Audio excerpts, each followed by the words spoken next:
الحمدللہ وکفا والصلاة والسلام علی عباده الذین اصطفى اما بعد فاعوذ باللہ من الشیطان الرجیم بسم اللہ الرحمن الرحیم یا ایہا الذین آمنوا ارکعوا واسجدوا واعبدوا ربکم وافعلوا الخیر لعلکم تفلحون وجاہدوا فی اللہ حق جہادہ هو اجتباکم وما جعل علیکم فی الدین من حرج ملۃ ابیکم ابراہیم هو سماکم المسلمین من قبل وفی ھذا لیکون الرسول شہیدا علیکم وتکونوا شہداء علی الناس فاقیموا الصلاة وآتوا الزکاة واعتصموا باللہ هو مولاکم فنعم المولا ونعم النصیر صدق اللہ العظیم رب اشرح لی صدری ویسر لی امری واحلل عقدۃ من لسانی یفقہوا قولی اللہم ربنا الہمنا رشدنا واعذنا من شرور انفسنا اللہم ارنا الحق حقا وارزقنا اتباعہ وارنا الباطل باطلا وارزقنا اجتنابہ اللہم وفقنا لما تحب وترضى آمین یا رب العالمین۔ سورہ حج کی جو دو آخری آیات ابھی تلاوت کی گئی ہیں، اب اس بات کو دہرانے کی چندہ ضرورت نہیں ہے کہ ان دو آیات میں قرآن مجید کی دعوت خاص یا دعوت عمل کا خلاصہ آ گیا ہے، اور اس میں خطاب اب ان لوگوں سے ہے جو ایمان کا اقرار کریں۔ جو لوگ ایمان کا اقرار نہیں کرتے ان کو دعوت عام ہے ایمان کی دعوت، ماننے کی دعوت۔ ان سے اس مرحلے پر کوئی عمل کا مطالبہ کرنا وہ بالکل یوں سمجھیے کہ بے معنی بات ہے، محمل بات ہو گئی۔ جو اللہ کو مانتا ہی نہیں اس سے کہا جائے کہ نماز پڑھو، جو آخرت کا یقین ہی نہیں رکھتا اس سے کہا جائے کہ اپنے اعمال کو درست رکھو محاسبہ اخروی کے اعتبار سے، جو قرآن پر ایمان نہیں رکھتا اس سے کہا جائے کہ قرآن نے جس شے کو حرام کر دیا ہے اس سے وہ بچے۔ تو یہ در حقیقت دو حصوں میں اس دعوت کے خلاصے کو سمجھ لینا چاہیے۔ پہلی چار آیات میں جس پر ہم گفتگو کر چکے ہیں، جتنی بھی اس وقت اللہ کو منظور ہوئی، جتنی بھی وضاحت تھی وہ اللہ کو جتنی اس وقت منظور تھی وہ ہو چکی ہے، وہ دعوت عام ہے، دعوت ایمان۔ اب جو لوگ اقرار کریں ہم مانتے ہیں اللہ کو، ہم مانتے ہیں توحید کو، ہم مانتے ہیں اس کی صفات کمال کو، مانتے ہیں علی کل شیء قدیر ہے، مانتے ہیں بکل شیء علیم ہے، ہم مانتے ہیں فرشتوں کو، ہم مانتے ہیں وحی کو، ہم مانتے ہیں کتابوں کو، نبیوں کو، رسولوں کو، محمد الرسول اللہ کو، ان کی ختم نبوت کو، قرآن کو اور اس کی محفوظیت کو۔ ہم مانتے ہیں کہ ایک وقت آئے گا کہ ایک پوری اس دنیا کے اوپر ایک موت طاری ہو جائے گی، زلزلۃ الساعہ حق ہے والساعۃ حق، یہ حق ہے۔ اسی طریقے سے ہم مانتے ہیں کہ پھر ایک وقت آئے گا بعث بعد الموت، تمام انسانوں کو دوبارہ زندہ کیا جائے گا۔ پھر ہم مانتے ہیں کہ حشر ہوگا، لوگوں کو جمع کیا جائے گا، حساب کتاب ہوگا، وزن اعمال ہوگا، پھر فیصلے ہوں گے، جزا و سزا کے احکام ہوں گے۔ جنت کو بھی مانتے ہیں، دوزخ کو بھی مانتے ہیں۔ جو لوگ یہ ماننے کا اقرار کریں اب ان سے تقاضا عمل کا ہے۔ اس ماننے سے یہ لازم آ رہا ہے، اس ماننے کے بعد تمہیں اب یہ کرنا چاہیے۔ یہ دعوت خاص ہے اہل ایمان سے، اور اس کو ہم دعوت عمل کہیں گے۔ تو جیسا کہ میں نے گزشتہ نشست میں عرض کیا تھا کہ ہم سے زیادہ متعلق تو یہ حصہ ہے۔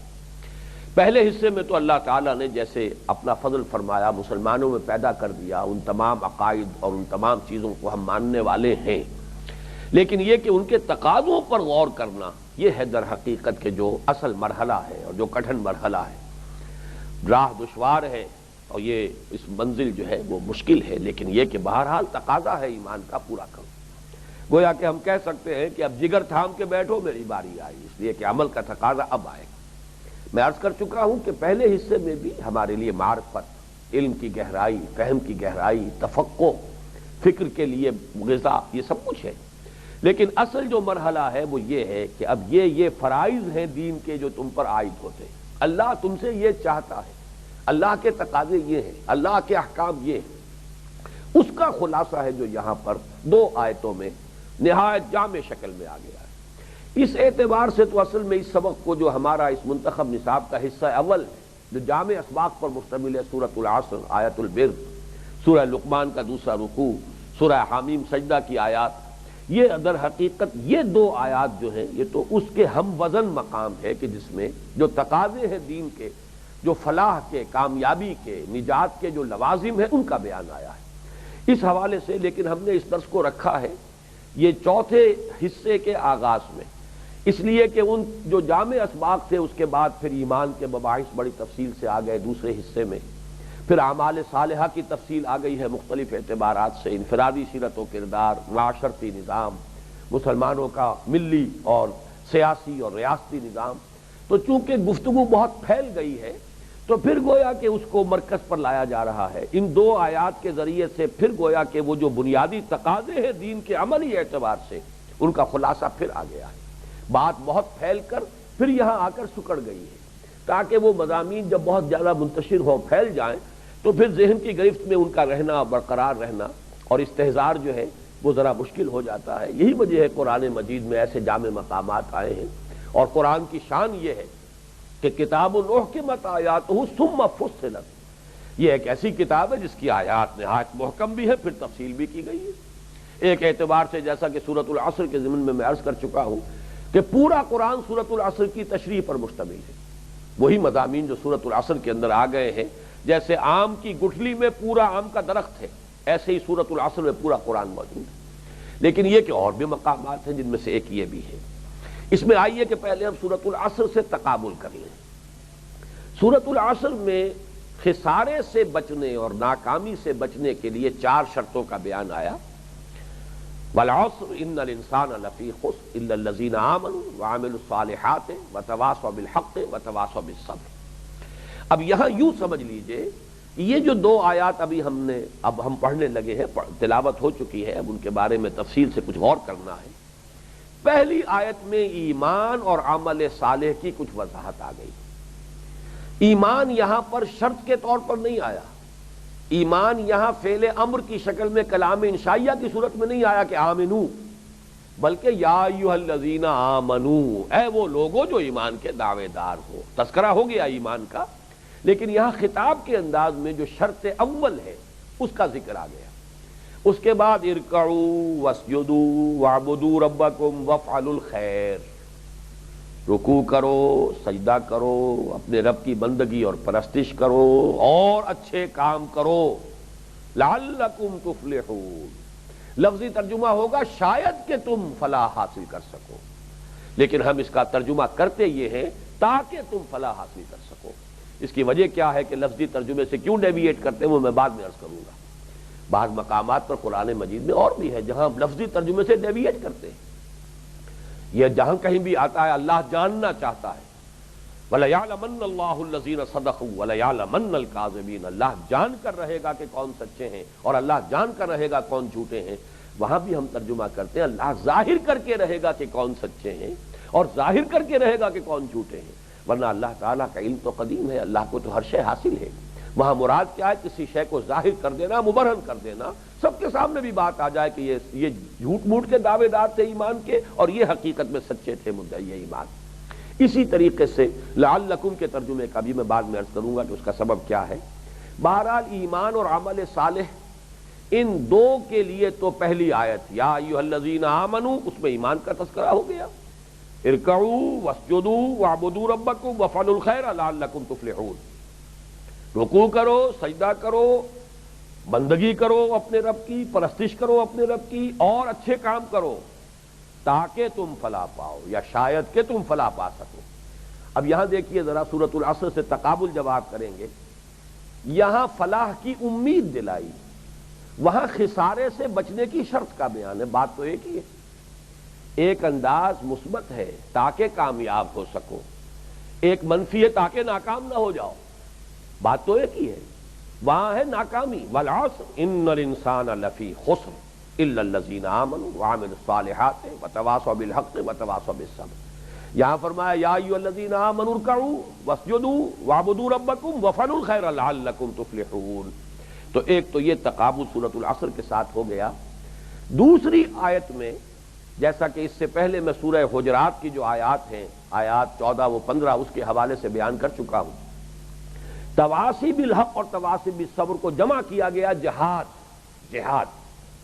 حق کا اعتراف، حق کا اعلان، حق کی تبلیغ، حق کی اشاعت، پھر جو تکلیف آئے، جو مصیبت آئے، جھیلنا، برداشت کرنا، قربانی جو دینی پڑے دینے کے لیے آمادہ رہنا، یہی تو جہاد ہے۔ تو گویا کہ سورۃ العصر کے دو لوازم نجات، الا الذین آمنوا وعملوا الصالحات، وہ پہلی آیت میں آ گئے، یا ایھا الذین آمنوا ارکعوا واسجدوا واعبدوا ربکم وافعلوا الخیر لعلکم تفلحون۔ اور سورۃ العصر میں جو دو دوسرے لوازم نجات ہیں، وتواصوا بالحق وتواصوا بالصبر، اس کو جمع کر لیا گیا دوسری آیت میں، وجاہدوا فی اللہ حق جہادہ، جہاد کرو اللہ کے لیے یا اللہ کی راہ میں جیسا کہ اس کے لیے اور جتنا کہ اس کے لیے جہاد کا حق ہے۔ اور یہ میں نے اس سے پہلے عرض کیا تھا کہ یہ دو حصے ہیں اس رکوع کے، ان میں جو مناسبتیں ہیں ان میں سے ایک اہم مناسبت یہ بھی ہے کہ پہلے حصے میں چونکہ معرفت کی بات تھی، وہاں فرمایا ما قدر اللہ حق قدرہ، یہاں فرمایا جاہدوا فی اللہ حق جہادہ۔ گویا کہ یہ دو ہی کام ہے کرنے کے، پہچانو اللہ کو جیسے کہ اس کو پہچاننے کا حق ہے، اور اللہ کے لیے جان خرچ کرو، لگا دو، جان مار دو جیسا کہ اس کے لیے جان مارنے کا حق ہے۔ دو ہی کے اندر پورے دین کا خلاصہ آ جائے گا۔ اس میں آگے بڑھنے سے پہلے ایک چونکہ اشکال بہت سے حضرات کو ہو جاتا ہے، اور وہ ہو سکتا ہے کہ بار بار ہم اس آیت کا اب جو چونکہ دہرائیں گے تو وہ اشکال جو ہے ملٹی پلائی ہوتا چلا جائے کہ یہ آیت سجدہ ہے، ہم سجدہ نہیں کر رہے، ہر آیت سجدہ میں تو ہر مرتبہ سجدہ کرنا لازم ہوتا ہے۔ تو مسئلے کی حیثیت سے سمجھ لیجئے در حقیقت کہ اول تو یہ کہ اس آیت کے بارے میں اختلاف ہے۔ احناف کے نزدیک، امام ابو حنیفہ کے نزدیک یہ آیت سجدہ نہیں ہے، یہ صرف امام شافعی کے نزدیک آیت سجدہ ہے، شوافع کے نزدیک آیت سجدہ ہے۔ اسی لیے حاشیے پر آپ نے لکھا دیکھا ہوگا السجدہ عند الشافعی، امام شافعی کے نزدیک یہ سجدے کی آیت ہے۔ اب دوسری بات یہ ہے، اور یہ بہت دلچسپ ہے موضوع، کہ امام ابو حنیفہ کے نزدیک یعنی مسلک حنفی میں سجدہ تلاوت جو ہے وہ واجب ہے، واجب جو ہے وہ تو فرض کے قریب ہی آ جاتا ہے۔ اسی وجہ سے ہمارے ہاں چونکہ اکثریت جو ہے احناف کی ہے، حنفی مسلک پر عمل پیرا لوگ ہیں، اسی کی معلومات حاصل ہیں، کسی اور مسلک کی تو معلومات ہی لوگوں کو نہیں ہے، اسی وجہ سے تشویش بہت ہو جاتی ہے، اس لیے کہ یہ تو سجدہ واجب ہے۔ لیکن امام شافعی کے نزدیک یہ واجب ہے ہی نہیں، یہ آپ کے اختیار میں ہے، کرنا چاہے کر لیں، مستحب ہے، واجب نہیں۔ گویا کہ اس آیت کے ذیل میں کسی تشویش کو قریب نہ آنے دیجیے۔ حنفی مسلک میں یہ آیت سجدہ ہے ہی نہیں، اگر شافعی مسلک میں آیت سجدہ ہے تو اس کی روح سے سجدہ کرنا واجب ہی نہیں، تلاوت سجدہ تلاوت جو ہے وہ واجب نہیں۔ تیسرا مسئلہ اور نوٹ کر لیجئے، جب کبھی بھی قرآن مجید کی تلاوت کی جائے نماز میں تو جہاں آیت سجدہ آئے اگر وہیں رکوع کر دیا جائے تو رکوع بھی سجدے کا قائم مقام ہے، اور یہ آیت اس کی دلیل ہے، ارکعوا واسجدوا۔ در حقیقت رکوع جو ہے وہ سجدے کی ابتدائی پوزیشن ہے، جھکو اور جھکو، تو جھکنے کا ایک مرحلہ رکوع ہے، اللہ کے سامنے جھکو، اور پھر واسجدوا اور جھکو، جھکنے کی انتہا جو ہے وہ سجدہ ہے۔ تو یہ بھی یہ ہمارے ہاں مسلک حنفی میں بھی ہے کہ آیت سجدہ پر رکوع اگر ہو جائے تو علیحدہ سے اضافی سجدہ کرنے کی ضرورت نہیں ہوتی، البتہ یہ کہ اگر آپ کو ابھی مزید تلاوت کرنی ہے تو پھر سجدہ کیجئے، کھڑے ہو جائیے، مزید تلاوت کیجئے، پھر وہاں پر ان کے نزدیک دوران نماز بھی وہ سجدہ تلاوت ادا کرنا واجب ہے۔ یہ مسائل ذرا میں نے چاہا کہ آپ حضرات کے علم میں آ جائیں۔ لیکن چوتھی بات اور بھی عرض کر دوں اس ضمن میں، ہمارے ہاں ایک بڑی لوگوں کو محرومی ہو گئی ہے کہ وہ جن آیات میں اور جس مقام پہ سجدے کی آیتیں ہیں وہ پڑھتے ہی نہیں نماز میں، کہ کون اس کھکھیڑ میں پڑھے۔ یہ اصل میں بہت بڑی محرومی ہے، حالانکہ واقعہ یہ ہے کہ یہ جو آیات سجدہ ہیں یہ خصوصی کیفیت کی حامل ہے، اس میں خصوصی اثرات ہوتے ہیں، تبھی تو وہاں پر سجدے کا جو ہے اس طور سے حکم ہے، یا حضور صلی اللہ علیہ وسلم کی سنت ہے سجدہ کرنا۔ اور ان آیات سے اپنے آپ کو اس لیے محروم کر لینا کہ خامخواہ ایک پیچیدگی آ گئی، سجدہ آ گیا، ایک اضافہ، لوگ پتہ نہیں پیچھے کیا سمجھیں جو ہمارے مقتدی ہیں، جو تراویح میں تو بہرحال بتا دیا جاتا ہے کہ اب اگلی رکعت میں پہلی رکعت میں آیت سجدہ ہے، لیکن عام طور پہ فرض نمازوں میں ان سے اجتناب کیا جاتا ہے۔ میرے نزدیک یہ در حقیقت منفی طرز عمل ہے، ایسے مقامات کو پڑھنا چاہیے اور ان مسائل کو لوگوں میں عام کر دینا چاہیے کہ انہیں معلوم ہو جائے کہ اگر آیت سجدہ پر رکوع کر لیا جائے تو وہ بھی سجدے کے قائم مقام ہے۔ اب ذرا آگے چلیے اصل درس کے مضمون کی طرف۔ یہاں ہمارے پاس ایک پیمانہ آیا ہے کہ یہ جو 4 لوازم نجات ہیں جن کو یہاں پر ہم نے عرض کیا کہ یہ 2 آیات میں ان کو تقسیم کر دیا گیا 2+2، ایمان اور عمل صالح وہ پہلی آیت میں، اور جہاد کے ذیل میں تواصی بالحق تواصی بالصبر دوسری آیت میں۔ لیکن ذرا نوٹ کیجئے ریشیو پروپورشن کا معاملہ ہے، نسبت و تناسب جو ہے بڑی اہمیت کی حامل شے ہے۔ ایک نسخہ ہے، نسخے کے اندر 4 اجزاء ہیں، یہ سورۃ العصر کے ذیل میں بھی یہ میں مثال دیا کرتا ہوں۔ 4 اجزاء میں جو نسبت و تناسب ہے وہ ڈسٹرب کر دیں گے، پھر وہ نسخہ نہیں رہا، وہ تو پھر ہو سکتا ہے نسخہ شفا کی بجائے نسخہ ہلاکت بن جائے۔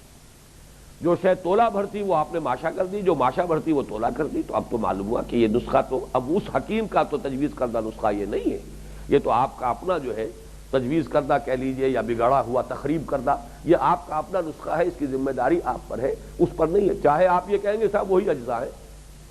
اسی طریقے سے دین میں ریشیو پروپورشن، نسبت و تناسب کا معاملہ جو ہے وہ بہت ضروری ہے، سینس آف پروپورشن۔ یہاں نوٹ کیجئے ایمان اور عمل صالح پر جو آیت آئی ہے وہ حجم کے اعتبار سے 1/3 بنتی ہے دوسری آیت کا، وَجَاهِدُوا فِي اللَّهِ حَقَّ جِهَادِهِ هُوَ اجْتَبَاكُمْ وَمَا جَعَلَ عَلَيْكُمْ فِي الدِّينِ مِنْ حَرَجٍ مِلَّةَ أَبِيكُمْ إِبْرَاهِيمَ هُوَ سَمَّاكُمُ الْمُسْلِمِينَ مِنْ قَبْلُ وَفِي هَذَا لِيَكُونَ الرَّسُولُ شَهِيدًا عَلَيْكُمْ وَتَكُونُوا شُهَدَاءَ عَلَى النَّاسِ۔ یہ آیت مبارکہ، اس کی شان، اس کی شوکت، اس کی جلالت قدر، اس میں خود صوتی اعتبار سے بھی جو اثرات ہیں ان سب کو اگر سامنے رکھیں گے تو ریشیو پروپورشن سامنے آتی ہے، جو کہ ہمارے ہاں بالکل برعکس ہو گئی۔ ہمارے ہاں نماز روزہ ہی کل دین بن کر رہ گیا، اور یہی ہے در حقیقت کہ جو یہ برعکس معاملہ ہو گیا ریشیو پروپورشن کا، جس کی وجہ سے دین کو جو بھی روزے بد دیکھنا پڑ رہا ہے، وہ دین جو بڑے شان سے نکلا تھا وطن سے پردیس میں، وہ آج غریب الغربا ہے۔ جو شے اصل تھی دین میں وہ تو اب ہو گئی ہے، وہ فرض کفایہ کے درجے میں آ گئی، وہ تو لازم ہے ہی نہیں۔ لازم تو نماز ہے، لازم تو روزہ ہے، یہ لازم کوئی شک نہیں، اس میں کسی درجے میں بھی اشتباہ نہیں، لیکن یہ کہ اس کے ساتھ جہاد، اس کے لیے تواصی بالحق، اس کے ساتھ تواصی بالصبر، دعوت، تبلیغ، اللہ کے کلمے کو سربلندی کی جد و جہد، اللہ کے پیغام کی نشر و اشاعت میں اپنی بہترین توانائیاں اور صلاحیتیں کھپا دینا، جو اس کی اہمیت ہے اس کو بھی تو پیش نظر رکھیے۔ تو یہاں جو ہے یہ درس اس اعتبار سے بہت اہم ہے کہ اس میں وہ ریشیو پروپورشن بھی ہمارے سامنے آ رہا ہے۔ ایک تیسری بات یہ نوٹ کر لیجئے کہ یہ ایک اسلوب ہے قرآن کا، میں نے اس سے پہلے بھی اشارہ کیا ہے، شاید اور بھی کچھ ہو مواقع اس وقت میرے سامنے نہیں ہے، لیکن 3 جگہ میرے سامنے ایسی ہیں جن میں یہ 4 الفاظ کے جوڑے آتے ہیں، جیسے سورۃ العصر میں ہے والعصر ان الانسان لفی خسر الا الذین آمنوا وعملوا الصالحات وتواصوا بالحق وتواصوا بالصبر، 4 چیز۔ سورہ آل عمران کی آخری آیت ہے یا ایھا الذین آمنوا اصبروا وصابروا ورابطوا واتقوا اللہ، 4 صبر کرو، صبر میں ایک دوسروں سے مخالفوں سے بڑھ جاؤ، وہ بھی تو صبر کر رہے ہیں اپنے نظریات کے لیے، وہ بھی تو قربانیاں دے رہے ہیں اپنے معبودوں کے لیے، جب تک کہ تمہارا صبر ان کے صبر کو شکست نہیں دے دے گا تم کامیاب نہیں ہوگے۔ تو یا ایھا الذین آمنوا اصبروا وصابروا ورابطوا واتقوا اللہ لعلکم تفلحون، وہی الفاظ جو یہاں ہیں۔ اسی طرح یہاں ہے یا ایھا الذین آمنوا ارکعوا واسجدوا واعبدوا ربکم وافعلوا الخیر لعلکم تفلحون۔ اب اس سے پہلے کہ یہ جو 4 اوامر آئے ہیں ان پر ہم گفتگو کریں، میں نے جو عرض کیا تھا کہ لعلکم کے لفظ کے بارے میں ہم غور کر لیں۔ لعل کا لفظ عربی زبان میں شاید کے لیے ہے، لفظی ترجمہ ہوگا شاید کہ تم فلاح حاصل کر لو۔ اس کے کیوں ہم ترجمہ کرتے ہیں تاکہ، اس لیے کرتے ہیں کہ ایک تو عام اس کا اسلوب سمجھ لیجئے کہ شاہانہ انداز کلام ہے یہ۔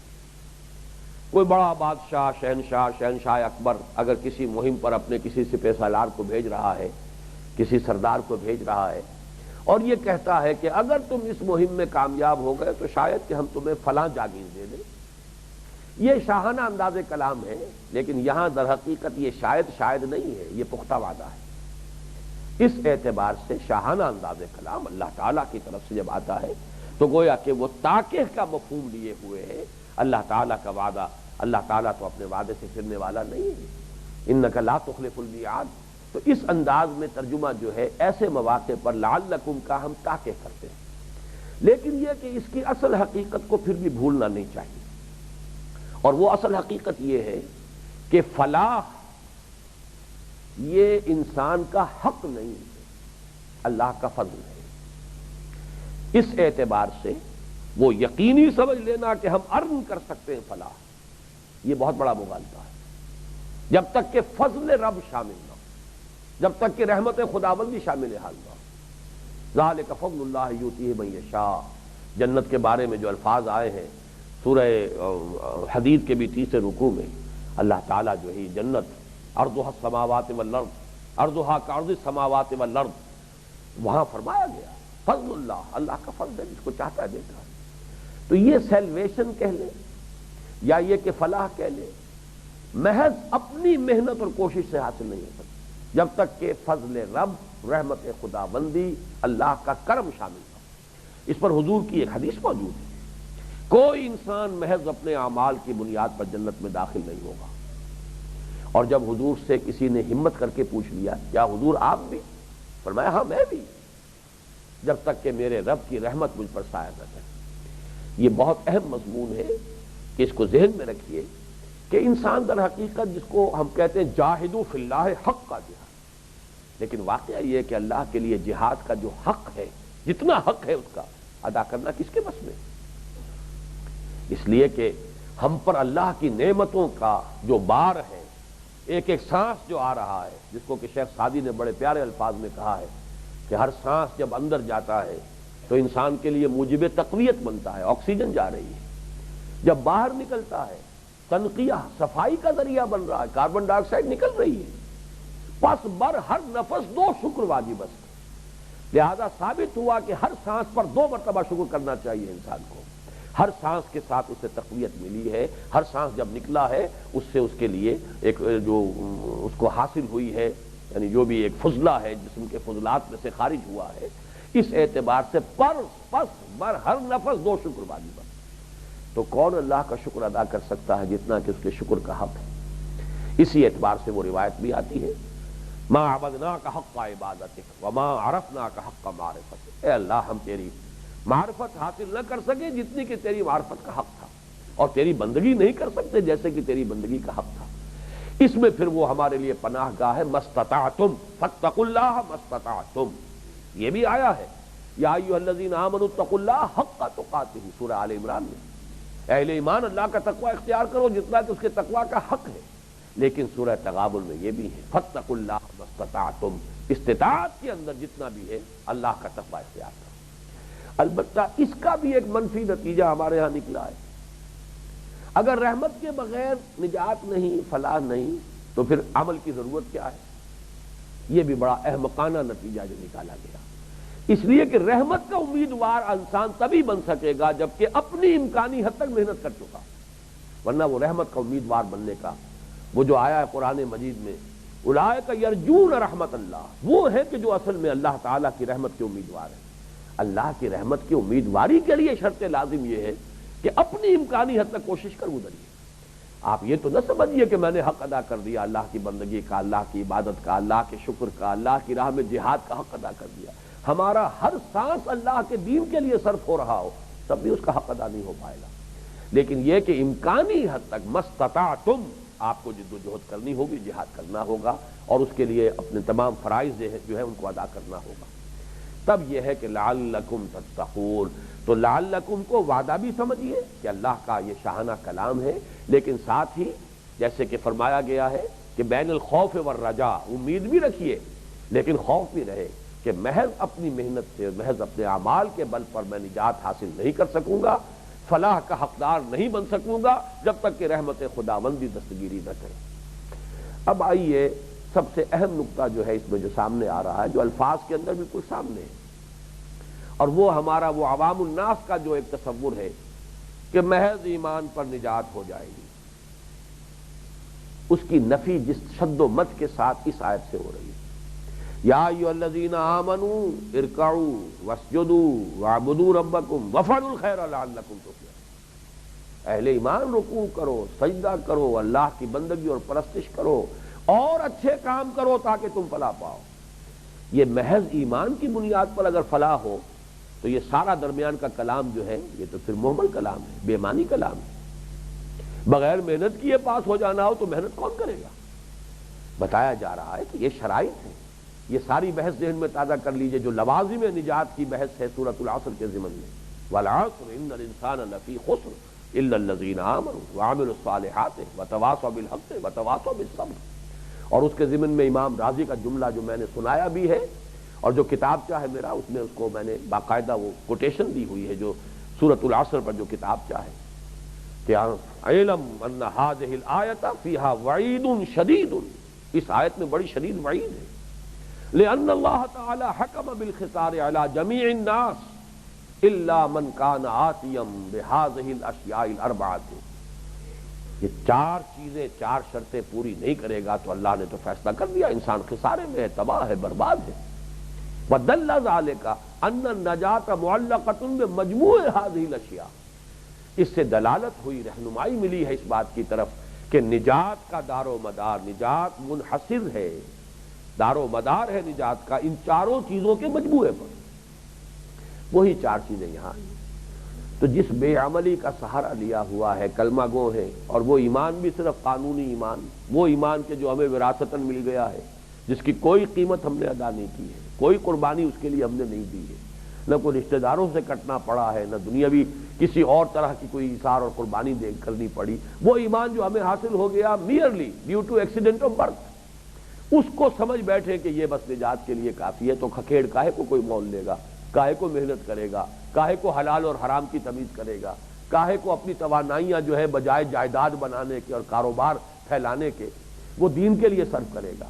یہ ہے اصل میں وہ بنیادی مغالطہ جس کی وجہ سے یہ روز بد کہ وہ دین جو بڑی شان سے نکلا تھا وطن سے پردیس میں وہ آج غریب الغربا ہے. اصل سبب یہ. تو یا ایھا الذین آمنوا ارکعوا واسجدوا واعبدوا ربکم وافعلوا الخیر لعلکم تفلحون. اب اس میں جو چند باتیں نوٹ کرنے کی ہیں، یہ یوں سمجھیے کہ ایک جیسے ممبر آپ نے دیکھا ہوگا، عام طور پر مسجدوں میں ممبر رکھے ہوتے ہیں، 3 اس کے اندر سیڑھیاں ہوتی ہیں. لیکن یہاں یوں سمجھ لیجئے کہ فرائض دینی جو ہے، نجات کی شرائط اور لوازم، یہ 4 سٹیپس والا ممبر ہے کہ جو ایک ایک کر کے ایک سیڑھی، دوسری سیڑھی، تیسری سیڑھی اور چوتھی پھر سیڑھی، وہ اس کے ٹاپ ہے. اس کا تصور ذہن میں جما لیجئے. پہلی سیڑھی کیا ہے؟ یا ایھا الذین آمنوا ارکعوا واسجدوا. اہل ایمان رکوع کرو اور سجدہ کرو. جیسا کہ میں عرض کر چکا ہوں یہ دونوں الفاظ در حقیقت غمازی کر رہے ہیں یا نمائندگی کر رہے ہیں نماز کی، اور اس کے حوالے سے گویا کہ پہلی سیڑھی ہے ارکان اسلام. اسلام کا دعویٰ کر رہے ہو، ایمان کا دعویٰ کر رہے ہو تو پہلا فرض کیا ہے؟ وہ جو 4 ہم نے ستون دیکھے تھے جن پر اسلام کی وہ چھت پڑی ہوئی ہے. باقی دوسری منزلیں بعد میں تعمیر ہوں گی. پہلے تو یہ کہ کلمہ شہادت، اس کے فوراً بعد یہ 4 ستون ہیں. بنی الاسلام علی 5: اقامت الصلاۃ وایتاء الزکوٰۃ وصوم رمضان وحج البیت. یہ کلمہ شہادت کے بعد 4 چیزیں ہیں. شہادت ان لا الہ الا اللہ وان محمد رسول اللہ واقام الصلاۃ وایتاء الزکوٰۃ وصوم رمضان وحج البیت. اس میں سے نماز کو لے لیا. اور مکی صورتوں میں، بلکہ ابتدائی دور کی مکی صورتوں میں خاص طور پر نمایاں ہے کہ عام طور پر ارکان نماز میں سے کسی کا ذکر آتا ہے، نماز کا لفظ نہیں ہوتا. یا ایھا المزمل قم اللیل الا قلیلا. کھڑے رہو رات کو. اس کا یہ مطلب نہیں کہ کھڑے رہو، بلکہ نماز میں کھڑے رہو. لیکن یہاں پر نماز کا ایک بہت بڑا رکن ہے، رکن رکین ہے قیام، قنوت، اس کا ذکر کیا. کہیں انہی صورتوں کے اندر آپ کو مل جائے گا وَمِنَ اللَّيْلِ فَاسْجُدْ لَهُ وَسَبِّحْهُ لَيْلًا طَوِيلًا. اور رات کے ایک حصے میں سجدہ کیا کرو اللہ کے لیے. تو وہاں بھی مراد در حقیقت محض سجدہ نہیں ہے بلکہ نماز ہے. یا جیسے سورہ فرقان کے آخری رکوع میں ہم نے پڑھا وَالَّذِينَ يَبِيتُونَ لِرَبِّهِمْ سُجَّدًا وَقِيَامًا. اور وہ لوگ کہ جو رات گزارتے ہیں اپنے رب کے حضور میں سجدہ کرتے ہوئے کھڑے رہ کر. تو کہیں رکوع ہو جائے گا وَارْكَعُوا مَعَ الرَّاكِعِينَ، رکوع کرو رکوع کرنے والوں کے ساتھ، وہاں بھی مراد نماز ہے. تو رکوع، سجود، قیام، یہ سب کیا ہے؟ تسبیح، تحلیل، تکبیر، یہ سب در حقیقت نماز کے اجزاء ہیں. تو اجزاء بول کر مراد نماز لی گئی. ایک تو یہاں لیکن غور کریں یہ آیات جو ہیں تقریباً اس پر اجماع ہے کہ یہ آیات اگر تو پوری سورہ مبارکہ جو ہے بعض لوگوں کے نزدیک تو اس کو مدنی قرار دیا گیا پوری سورت کو، لیکن میرا اتفاق جو ہے وہ ان حضرات کے ساتھ ہے جو سورہ حج کو مکی مانتے ہیں. البتہ اس کی کچھ آیات ہیں کہ جو مدنی ہے یا اثناء سفر ہجرت میں نازل ہوئی۔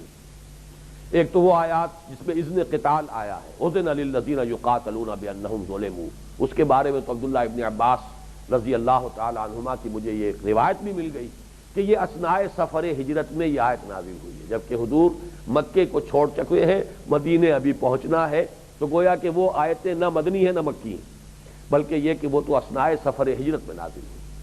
یہ آیات بھی میرے نزدیک یا مدنی ہے یا اسی طرح اثناء سفر ہجرت میں نازل ہوئی۔ اس اعتبار سے یہاں رکوع اور سجود کیوں لایا گیا؟ جبکہ اقامت الصلاۃ جو ہے اور پنجگانہ نماز وہ تو شب معراج سے اس کا آغاز ہو چکا ہے، اس کے لیے پورا نظام بن چکا ہے، تو یہاں رکوع اور سجود کیوں لایا گیا؟ تاکہ نماز کی اصل حقیقت پر جو ہے روشنی پڑ جائے۔ نماز ہے کیا؟ نماز اللہ کے سامنے جھک جانے کا نام۔ نماز کی اصل حقیقت جھکاؤ ہے۔ چنانچہ دیکھیے اس کے حوالے سے اگلی سورت جس کی پہلی 11 آیات جو ہے وہ ہمارے منتخب نصاب کے حصہ سوم میں آ چکا ہے، پہلا درس، قد افلح المؤمنون الذین هم فی صلاتهم خاشعون۔ خشع، خشوع کسے کہتے ہیں؟ جھک جانے کو۔ نماز کی اصل حقیقت جو ہے وہ جھکاؤ ہے۔ ایک جھکاؤ ہے ظاہری اور خارجی، ہم جھکے، ویسے تو قنوت میں بھی جھکاؤ ہے، جب انسان کھڑا ہوتا ہے تب بھی ایک جھکاؤ کے ساتھ ایک ہلکا سا بینڈ جو ہے وہ ہونا چاہیے، جیسے کہ ادب مؤدب انسان کھڑا ہوتا ہے تو کچھ نہ کچھ جھکاؤ ہوتا ہے اس کے اندر، سینہ تان کر نہیں کھڑا ہوتا۔ بعض حضرات جو ہیں ہمارے اہل حدیث بھائی، وہ چونکہ ہاتھ یہاں باندھنے ہوتے ہیں تو واقعہ یہ ہے کہ اس میں مبالغے کی وجہ سے ان کی کمر تن جاتی ہے، اور یہ جو اصل مطلوب ہے نماز کے اندر جھکاؤ، وہ اپنے وہ ایک خاص مسلک میں غلو کی وجہ سے ہاتھ باندھیے، لیکن یہ کہ ہاتھ باندھنے کے ساتھ وہ جو اصل جھکاؤ کی ایک مطلوب کیفیت ہے اس سے محروم نہیں ہو جانا چاہیے۔ وہ یہ کہ معلوم ہوتا ہے کہ چونکہ یہاں ہاتھ باندھنے تو لہٰذا وہ کمر اکڑی ہوئی ہے، اس کو وہ چیز پسندیدہ نہیں ہوگی۔ قنوت میں بھی جھکاؤ ہو تو پہلا جھکاؤ ہے کھڑے ہونے میں، قانتین، پھر جھکاؤ ہے اس سے آگے رکوع میں، اور پھر انتہا ہے جھکاؤ کی سجدے میں، یہ آخری جھکاؤ ہے۔ لیکن یہ جھکاؤ تو ظاہری ہے، اس کے ساتھ ہی دل جھکتا چلا جائے، یہ ہے اصل شے۔ الذین هم فی صلاتهم خاشعون۔ تمہارا صرف جسم ہی نہ جھک رہا ہو اللہ کے سامنے، بلکہ تمہارا معنوی وجود، تمہارا نفس، وہ تمہارے اندر کا شیطان بھی اس وقت جھکا ہوا ہو، انانیت نہ ہو، بلکہ یہ کہ یہ صرف ظاہری اور جسمانی رکوع اور سجود نہ ہو، بلکہ حقیقتاً تمہارا پورا وجود اللہ کے سامنے جھک گیا ہو۔ اور اسی جھکاؤ کا چونکہ نقطہ عروج یا نقطہ کمال جو ہے وہ ہے سجدہ، اس لیے فرمایا کہ اقرب، حضور کی حدیث ہے، اقرب ما یکون العبد الی اللہ فی السجود، بندہ اللہ سے قریب ترین جو ہوتا ہے وہ سجدے کی حالت میں ہوتا ہے۔ آؤ سجدے میں گریں، لوح جبیں تازہ کریں، حفیظ جالندھری کا شعر، سرکشی نے کر دیے دھندلے نقوش بندگی، آؤ سجدے میں گریں، لوح جبیں تازہ کریں۔ لیکن یہاں جو اصل میں ترتیب کے اعتبار سے اب نماز کا فلسفہ بیان کرنے کی یہاں ضرورت نہیں ہے، یہ تو ہمارا جو تیسرے حصے کا پہلا سبق تھا اس میں تفصیل سے گفتگو ہو چکی ہے۔ یہاں یوں سمجھیے کہ ارکان اسلام میں سے ایک جو رکن اعظم ہے، رکن رکین ہے عبادات میں نماز، الصلاۃ عماد الدین، اس کا تذکرہ کر کے گویا کہ مراد یہاں تمام ارکان ہیں۔ اس کا ثبوت اس آیت کے آخر میں آ جائے گا، دوسری آیت جو ہے، چنانچہ آخری الفاظ جو آئے ہیں اس کے وہ کیا ہے؟ فَأَقِيمُوا الصَّلَاةَ وَآتُوا الزَّكَاةَ وَاعْتَصِمُوا بِاللَّهِ، گویا کہ اسی سے، اسی کی کوکھ سے زکوٰۃ بھی وہاں برآمد ہو گئی، اس لیے کہ وہ دوسرا رکن ہے اسلام کا۔ تو یوں سمجھیے کہ وہ جو میں نے 4 سیڑھیوں والے ممبر کا تصور آپ کے سامنے رکھا ہے، پہلی سیڑھی کیا ہے؟ ارکان اسلام، نماز، زکوٰۃ، روزہ، حج۔ اس میں سب سے بڑا رکن، رکن رکین، وہ ہے صلاۃ، اور وہ ہے عماد الدین، دین کا اصل ستون۔ تو یا ایھا الذین آمنوا ارکعوا واسجدوا۔ اب اگلا تیسرا لفظ آیا ہے وَاعْبُدُوا رَبَّكُمْ، بندگی کرو اپنے رب کی، پرستش کرو اپنے رب کی۔ ان دونوں الفاظ کے بغیر وَاعْبُدُوا رَبَّكُمْ کا ترجمہ، اس کی ترجمانی ممکن نہیں ہے، اچھی طرح نوٹ کر لیجیے۔ عبادت کے 2 اجزاء ہیں، اطاعت، اور اطاعت اس کے جسد ظاہری کے مانند ہے، اور محبت وہ اس کی روح باطنی ہے۔ جیسے ہمارا وجود 2 من 2.5 من جو بھی اس کا وزن ہے، یہ ظاہری ہے، نظر آنے والا ہے، مادی وجود ہے، اصل شے جان ہے اس کے اندر یا روح ہے اس کے اندر، اصل شے وہ ہے. جب وہ نکل گئی تو اب اس کے بعد یہ متعفن ہو جائے گا تھوڑی دیر میں، اس کو جلد از جلد جو ہے سپرد خاک کر دیا جائے، اسی میں عافیت. اسی طرح عبادت کا جسد ظاہری اطاعت ہے، اطاعت کلی، بے چون و چرا اطاعت، جو حکم ہے ماننا، ہما تن ہما وقت ہما وجوہ اللہ کی اطاعت.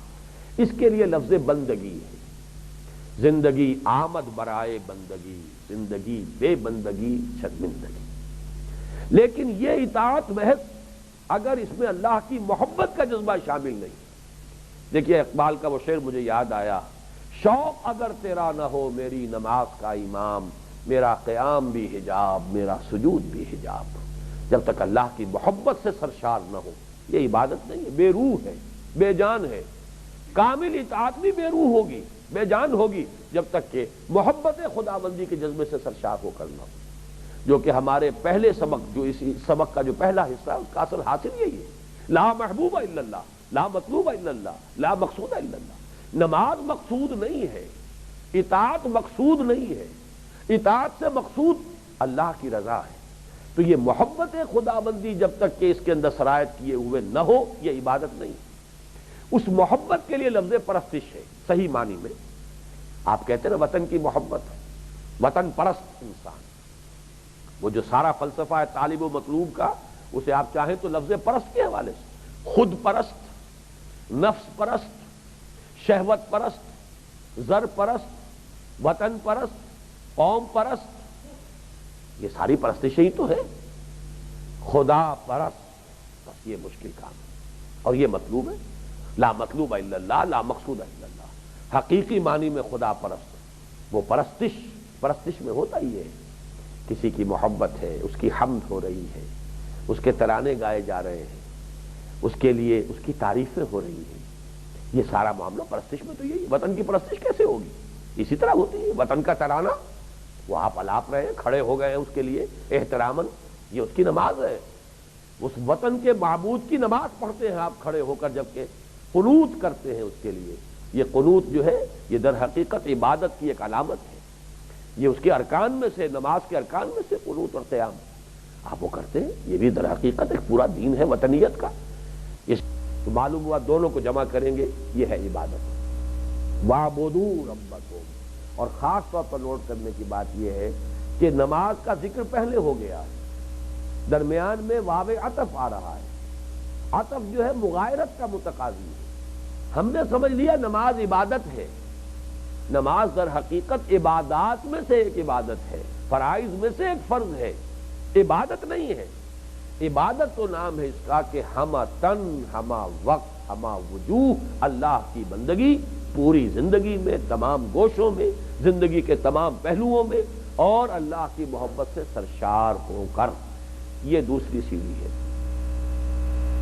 اسی لیے وہ جو ہم نے بنائی تھی ایک ڈائیگرام، بنی الاسلام علی خمس، تو اسلام موٹا لکھا تھا اس میں، اور اس کے ساتھ اس کے الفاظ آئے تھے اطاعت، تقوی اور عبادت. اصل جو اصطلاح ہے وہ عبادت ہے.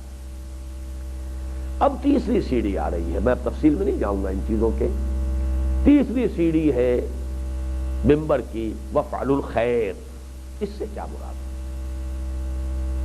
اچھے کام کرو، بھلے کام کرو. نماز بھی آ چکی، روزہ بھی آ گیا، زکوٰۃ بھی آ گئی. جب ارکان اسلام آ گئے، جو کچھ میں کہہ رہا ہوں اگر ٹھیک ہے تو یہ تو ساری چیزیں آ چکی. پھر اتنی گمبھیر اصطلاح آ چکی کہ اللہ کی بندگی ہما تن ہما وجوہ ہما وقت. اب اور خیر رہ کون سا گیا؟ وفعل الخیر. یہ تیسری سیڑھی ہے مستقل. وفعل الخیر لعلکم تفلحون. اس سے مراد ہے خدمت خلق. ایک ہے فرض، جیسے ہم پڑھ رہے ہیں آیت البر میں، ان فی المال لحقا سوى الزکاۃ. ایک تو فرض ہے، آپ نے زکوٰۃ ادا کر دی نصاب کے مطابق، اس کی شرح کے مطابق پوری طرح جو ہے آپ نے زکوٰۃ ادا کر دی، ادا ہو گئی. لیکن ان فی المال لحقا سوى الزکاۃ، خدمت خلق کے جذبے سے وآت المال علی حبہ ذوی القربى والیتامى والمساکین وابن السبیل والسائلین وفی الرقاب واقام الصلاۃ وآت الزکاۃ. زکوٰۃ علیحدہ ہے وہاں. اسی لیے حضور نے اس آیت کے حوالے سے فرمایا، وہ حدیث کے اندر اسی آیت کا حوالہ ہے، ان فی المال لحقا سوی الزکاۃ، لوگوں یہ نہ سمجھ لو زکوٰۃ دے دیا تو بس سارے کے سارا حق ادا ہو گیا، مال میں زکوٰۃ کے علاوہ بھی حق ہے۔ اور پھر یہ آیت پڑھی آپ نے، وَآتَ الْمَالَ عَلَىٰ حُبِّهِ ذَوِي الْقُرْبَىٰ وَالْيَتَامَىٰ وَالْمَسَاكِينَ وَابْنَ السَّبِيلِ وَالسَّائِلِينَ وَفِي الرِّقَابِ وَأَقَامَ الصَّلَاةَ وَآتَى الزَّكَاةَ، خدمت خلق، جیسے کہ حضور نے فرمایا خیر الناس من ينفع الناس، لوگوں میں سے بہترین لوگ وہ ہیں جو لوگوں کو فائدہ پہنچائیں۔ الخلق عیال اللہ، اللہ تمام مخلوق اللہ کی کنبے کے معنی، تو اللہ کی محبوب ترین لوگ وہ ہوں گے کہ جو اس کی مخلوق کے ساتھ احسان کریں، بھلائی کریں، ان کی خدمت کریں، ان کی بہبود کے لیے کوشاں۔ اب اس میں زیادہ تفصیل میں جانے کی ضرورت نہیں ہے، اصل میں تو اس رب کو سمجھنا ہے، یہ تیسری سیڑھی سمجھ لیجئے، لیکن اس تیسری سیڑھی کو اب دو حصوں میں تقسیم کر لیجئے، اس کی تفصیل تو اب انشاءاللہ کل بیان ہوگی، لیکن جو بھی وقت ہمارے پاس ابھی ہے اس کو ابھی ہم یوٹیلائز کریں۔ اس کی مثال میں دیا کرتا ہوں، اب پھر مجھے یاد آ گئی، جیسے کراچی وغیرہ میں لانڈی کورنگی 4 نمبر 5 نمبر، درمیان میں 4.5 نمبر بھی ہے، 5.5 نمبر بھی آ جاتا ہے، سٹاپ کے نام ہے مختلف۔ اسی طرح یہ تیسری سیڑھی جو ہے 2 حصوں میں منقسم ہے۔ خدمت خلق کا ایک تصور ہے جس کا تعلق ہے انسانیت کے ساتھ، اس کا تعلق دین اور ایمان کے ساتھ نہیں ہے، انسانیت کے ساتھ، بھوکے کو کھانا کھلانا، مسکین کی مدد کرنا، یتیم کی سرپرستی کرنا، بیواؤں کی خبرگیری کرنا، بیمار کی عیادت کرنا، اس کے علاج معالجے کا بندوبست کرنا، یہ سارے کام ہندو ہم سے بڑھ کر کرتے ہیں۔ مغرب کا معاشرہ بے خدا معاشرہ، وہ قوم پرستی کے جذبے سے کرتے ہوں، کسی طرح کرتے ہوں، یا ہیومنزم کا ایک نظریہ ہے اس کے انسان پرستی کے تصور سے کرتے ہیں، اس کا تعلق جو ہے دین اور ایمان سے نہیں، یہ تو انسانیت ہے کہ بیسک اس کی متاع ہے۔ ایمان اور اسلام کے ساتھ جو خدمت خلق کا تصور ہے وہ اس کی دوسری منزل ہے، وہ 3.5 نمبر ہے، جا کر جو 4 نمبر پہ پہنچے گا وہ یہ ہے کہ جس شخص کو یہ یقین ہو گیا ہے کہ اصل زندگی آخرت کی زندگی ہے، اگر یقین ہو گیا ہے یہ زندگی تو عارضی ہے، اصل زندگی ابدی زندگی آخرت کی زندگی ہے، تو لوگوں کی آخرت سنوارنا، ابدی زندگی کی بہبود کا سامان کرنا، یہ سب سے بڑی خدمت ہے۔ آج آپ نے بھوکے کو کھانا کھلا دیا، اس کے پیٹ میں بھوک کی آگ لگی ہوئی تھی، اسے بجھا دیا، وہ سموچا آگ کا ایندھن بننے والا اس کی فکر نہ کی، تو کیسے خالق خلق ہے آپ؟ کہاں ہے وہ ہمدردی؟ ہاں اگر آپ کو معلوم نہیں تو بات اور ہے، آپ بھی اسی کی طرح اندھے ہیں، آپ بھی اس دنیا ہی کو دیکھ رہے ہیں، آخرت آپ کے سامنے ہے ہی نہیں، تو بات ٹھیک ہے۔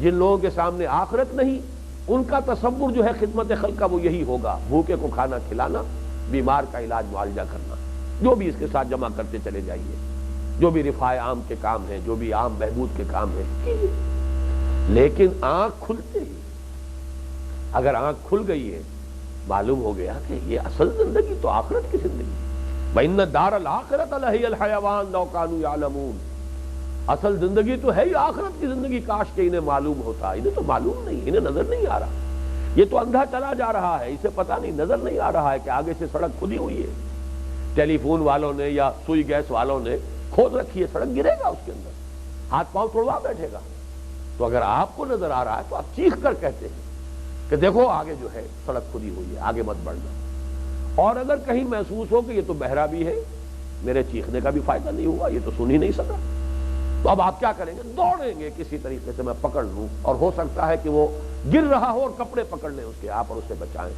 اور یہی تمثیل ہے جو حضور نے اختیار کی ہے۔ لوگوں، میری اور تمہاری مثال ایسی ہے کہ آگ کا ایک الاؤ ہے، تم اس میں گر پڑنا چاہتے ہو، تمہیں نظر نہیں آ رہا، اور میں تمہارے کپڑے پکڑ پکڑ کر گھسیٹ رہا ہوں، یہ ہے خدمت خلق۔ حضور کی 40 برس کی زندگی جب تک ہوئی ہے، جب تک وحی کا آغاز نہیں ہوا، وہ خدمت خلق جو ہے، بیسک ہیومن خدمت خلق، وہ جو تصور ہے، جو مشترک متاع ہے نوع انسانی کی، وہ اپنے پورے عروج پر تھی۔ اسی لیے حضرت خدیجہ کا پہلی وحی کے بعد یہی تو جملہ تھا، آپ گھبرائیں نہیں، ڈریں نہیں، اللہ آپ کو ضائع نہیں کرے گا، آپ تو یتیموں کی سرپرستی کرتے ہیں، بیواؤں کی خبرگیری کرتے ہیں، آپ بھوکوں کو کھانا کھلاتے ہیں، وہ خدمت خلق بتمام و کمال۔ لیکن جیسے وہی کا آغاز ہوا، اب پوری زندگی جس خدمت خلق میں ہے وہ لوگوں کی عاقبت سنوارنے کی جدوجہد ہے۔ یہاں پر آج ہم اپنا گفتگو کا سلسلہ ختم کر رہے ہیں۔ ابھی یہ جو تیسری سیڑھی ہے ممبر کی وہ مکمل نہیں ہوئی ہے، اس پر گفتگو ہوگی، لیکن جو اہم ترین حصہ ہے اس کا، جو کہ میں نے عرض کیا تھا کہ 3 گنا اس آیت سے جو آیت ہے وَجَاهِدُوا فِي اللَّهِ حَقَّ جِهَادِهِ، یہ چوتھی منزل جو ہے اس پر انشاءاللہ تفصیل سے گفتگو کل ہوگی۔